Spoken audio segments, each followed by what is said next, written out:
Attendance चल रहा था और उस अटेंडेंस सिस्टम में बहुत सारी समस्याएं आ रही थी, बहुत सारी दिक्कत आ रही थी। स्कूलों में नेटवर्क नहीं रहा था, लोकेशन स्कूल से भाग जा रहा था, शिक्षक परेशान हो रहे थे। 2 दिन पहले रोहतास में एक शिक्षक पहाड़ पर, स्कूल के बगल में पहाड़ था, वहाँ चढ़े और वहाँ से गिर गए या किसी ने धक्का दिया, लेकिन उनकी मौत हो गई। तो इस ऑनलाइन अटेंडेंस के चक्कर में जान चली गई। सवाल ये है कि उनकी मौत का जिम्मेदार कौन है? शिक्षा विभाग है। शिक्षा विभाग ने ऐसी व्यवस्था बनाई कि उनको पहाड़ पर चढ़ना पड़ा अटेंडेंस बनाने के लिए। ऐसे कई सारे शिक्षक हैं जो दुर्घटनाग्रस्त डेली हो रहे हैं इस ऑनलाइन अटेंडेंस के चक्कर में। व्यवस्था ये होनी चाहिए कि जो पूरे प्रदेश में, पूरे देश में बायोमेट्रिक अटेंडेंस की व्यवस्था है वो सरकार लागू करा दे। अगर ऑनलाइन अटेंडेंस लेना है तो शिक्षा विभाग के जो पदाधिकारी हैं वो फेस अटेंडेंस तो नहीं देते हैं, वो अपने फ़ोन से सेल्फी अटेंडेंस तो नहीं देते हैं। उनके कार्यालय में लगा हुआ है बायोमेट्रिक मशीन, उससे अटेंडेंस देते हैं और उसके जो नियम प्रावधान है वो लागू होते हैं। तो वही व्यवस्था क्यों नहीं सरकारी विद्यालय में लागू किया जाता है? ये ज़बरदस्ती शिक्षक का मोबाइल, शिक्षक का डेटा और शिक्षकों का फ़ोटो। अब फ़ोटो सोचिए कि शिक्षिकाओं का फ़ोटो प्रतिदिन मंगा रहे हैं, वो अपलोड हुआ नहीं हुआ, डेटा लीक हुआ, हैक हुआ, कुछ भी हो सकता है। डेटा प्राइवेसी को लेकर के पहले इतनी सारी दिक्कतें हैं। इन सब को समाधान करने का एकमात्र तरीका था कि इस ई शिक्षा कोष ऐप को ख़त्म करती सरकार, बायोमेट्रिक अटेंडेंस ले आती। लेकिन उसने और क्या कहा कि नहीं, सिर्फ अटेंडेंस नहीं होगा, आप सेल्फी भी भेजिए। आज से शुरुआत भी हो गया। आज से मतलब 1 दिसंबर से शुरुआत है। तो इसका मतलब तो ये है कि आप शिक्षकों पर संदेह कर रहे हैं, शिक्षकों पर शक कर रहे हैं कि शिक्षक जो है विद्यालय में नहीं पढ़ाते हैं या समय से नहीं आते जाते हैं। तो ये आप एक तरह तो उनको बदनाम कर रहे हैं, समाज में उनकी छवि को नकारात्मक प्रस्तुत कर रहे हैं कि भाई देखिए अब हम फेस अटेंडेंस लेंगे, अब हम ऑनलाइन अटेंडेंस लेंगे। लेना ही है ना तो आप बायोमेट्रिक अटेंडेंस लीजिए और शिक्षकों को बदनाम करना बंद कीजिए। के पाठक जी के समय में दुनिया भर की मशीनरी लगाई गई स्कूल की जांच में। टोला सेवक से लेकर के चपरासी, प्यून, किरानी सब शिक्षा विभाग के लगे विद्यालय जांच में। क्या मिला? कोई भी जाता था चेक करने लगता था शिक्षकों को। मिला क्या कि 5.5 लाख 6 लाख शिक्षकों में से मात्र 300 शिक्षक ऐसे होते थे जो किसी कारणवश उस दिन बिना बताए वो विद्यालय नहीं आते थे, जो कि 0.005% से भी कम था। और ये तो किसी जगह हो सकता है, किसी भी संस्थान में 100 में से 1 आदमी तो ऐसा हो सकता है कि बिना बताए किसी कारणवश नहीं आ सके, 1000 में से 1 व्यक्ति हो सकता है।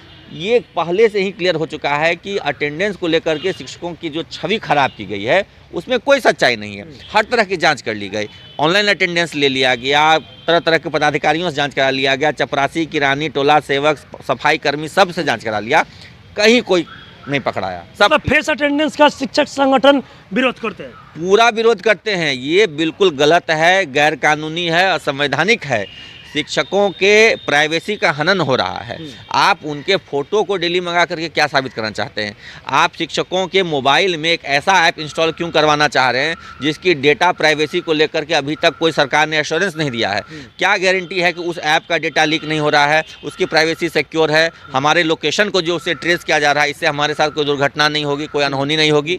ये सारी बातें जो है सरकार कोई एश्योरेंस नहीं दे रही है। सरकार केवल शिक्षकों के शोषण के लिए, दमन के लिए, उनको परेशान करने के लिए इस तरह की व्यवस्था ला रही है और हम लोग इसका विरोध कर रहे हैं, खुल के विरोध कर रहे हैं। आज तक हम लोग इसको एक ट्रायल के तौर पर ले रहे थे और बार बार सरकार से अनुरोध करते इसको ठीक कीजिए, इसको बदलिए, ये ऐप सही नहीं है, ऐप को बदलिए।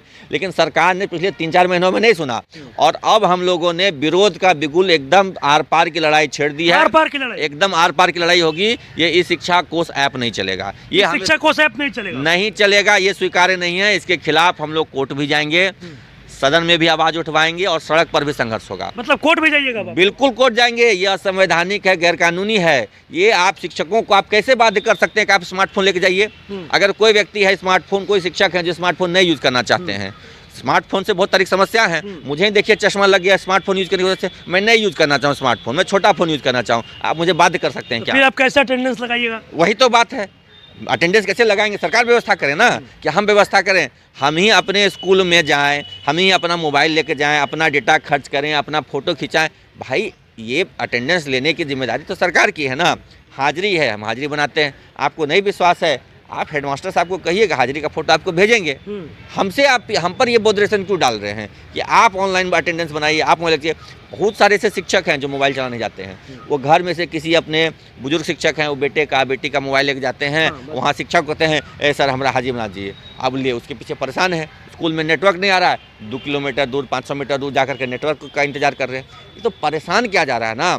मैं देखिए अच्छा ये बताइए, शिक्षकों को कौन परेशान कर रहा है? क्योंकि पहले तो शिक्षक बोलते थे के पाठक परेशान कर रहे हैं, लेकिन अब कौन परेशान कर रहे हैं, मंत्री जी या फिर एस सिद्धार्थ? शिक्षकों को सरकार परेशान कर रही है, सरकार परेशान कर रही है। सरकार शिक्षकों को बदनाम करना है, विद्यालयों में अच्छी व्यवस्था नहीं देनी है ताकि अच्छी पढ़ाई नहीं हो सके, और फिर अंत में जब अच्छी पढ़ाई नहीं हो तो उसका सारा इल्ज़ाम शिक्षकों पर डाल देना है। तो शिक्षकों को विलन बनाने की ये सोची समझी साजिश है।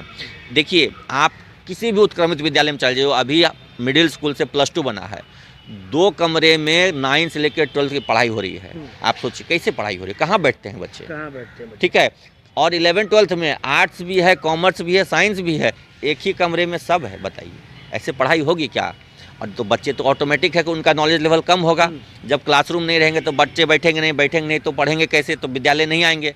और उसके बाद जांच में जाएंगे, कहेंगे बच्चे नहीं आ रहे। अरे क्लासरूम नहीं है तो बच्चे आएंगे कहाँ? अच्छा, कल जिस तरीके से सदन में शिक्षकों को लेकर भारी हंगामा हुआ, उसके बाद शिक्षा मंत्री के द्वारा ये आश्वासन भी दिया गया कि दिसंबर महीने में शिक्षकों को कई समस्याओं से निजात मिलेगी। वो बात करें ऐच्छिक हस्तांतरण की हो या फिर और भी कई मुद्दों को, सेवा निरंतरता की जो लाभ की आप लोग बात कर रहे हैं, इसको लेकर भी कल काफ़ी हंगामा हुआ, चर्चा हुआ। कहा जा रहा था दिसंबर महीने में शिक्षकों को तोहफा मिलने जा रहा है, इसको कैसे देखें? जी, मैं तोहफे वैसे समझिए कि कोई एक पंछी है, वो आकाश में खुले गगन में उड़ता है, उसके पंख नोच लिए जाएं, उसके बाद उसको चेन से बांध दिया जाए, जंजीर से बांध दिया जाए, और तोहफे में उसको दाना डाला जाए कटोरी में। अब आप बताइए तोहफा हुआ कि सजा है? ये तो सजा हुआ, सजा है। तो शिक्षा विभाग और बिहार सरकार यही बिहार के शिक्षकों के साथ कर रहे हैं। उनकी जो एक स्वतंत्र वातावरण में पढ़ाने की क्षमता होती है वो सबसे बेस्ट होती है। ये दुनिया भर के रिसर्च स्टडीज़ का ये कहना है कि शिक्षक तनाव मुक्त वातावरण में बेस्ट परफॉर्मेंस दे सकते हैं। तो वो सारी उनकी जो आज़ादी थी, वो कैसे पढ़ाना चाहते हैं, कैसा वातावरण चाहते हैं, ये सब उनको नहीं देना है। क्लासरूम नहीं देना है, बैठने की जगह नहीं देनी है, जितने शिक्षक चाहिए उतने शिक्षक नहीं देना है, ये दुनिया भर की समस्याएं रखनी है। उसके बाद क्या करना है कि उनको प्रताड़ित करना है, 5 साल प्रताड़ित करना। और अब जब चुनाव नज़दीक आने वाला है तो क्या कहना, हम तोहफा देंगे, छुट्टी देंगे, ईएल देंगे, ट्रांसफ़र देंगे। तो 4 साल तक क्या कर रहे थे? तो चुनावी वर्ष है, सब जान रहे हैं, किसी छिपा नहीं, साल भर के अंदर चुनाव होना है। तो चुनावी वर्ष में शिक्षकों को तोहफा देंगे। और 4 साल जो कष्ट आपने दिया, 4 साल जो शिक्षकों के आज़ाद पंखों को आपने नोच करके काट करके फेंक दिया, उसका क्या? आज उनको दाना दे रहे हैं कटोरी में कि लीजिए हमने आपको दाना दिया। ये शिक्षक समझ रहे हैं, भली भांति समझ रहे हैं। और सरकार चेते, ये जो सोच रही है कि ये थोड़े थोड़े तुष्टिकरण वाले फॉर्मूले अपना करके हम शिक्षकों का दिल जीत लेंगे, ये नहीं होने वाला। ऐच्छिक हस्तांतरण को लेकर भी कल काफी कहाँ कुछ चालू, आज 1 तारीख हो गया ना। शिक्षा विभाग ने तो डेट निकाला था ना कि 1 दिसंबर से शुरू हो जाएगा, 1 दिसंबर से 15 दिसंबर ऑनलाइन अप्लाई होगा। आज 1 दिसंबर है, मतलब आज 30 हो गया, कल एक संडे है। आज तक कोई गाइडलाइंस नहीं है, कोई लिंक नहीं है, क्या होगा नहीं होगा, कहीं कोई क्लैरिटी नहीं है। तो ये जो मतलब क्लैरिटी है, ये जो मिस इन्फॉर्मेशन है ट्रांसफ़र को लेकर के, इसकी वजह से इतनी दिक्कत हो रही है। तो इतनी दिक्कतें हो रही हैं और सरकार कह रही है कि हम तोहफा देंगे, सरकार कह रही है कि हम वो करेंगे। अरे तोहफा आप क्या देंगे? शिक्षक परीक्षा दिए, राजकर्मी बने, और आप कह रहे थे हमने तोहफा दे दिया। तो शिक्षकों के संघर्ष से जो कुछ मिलता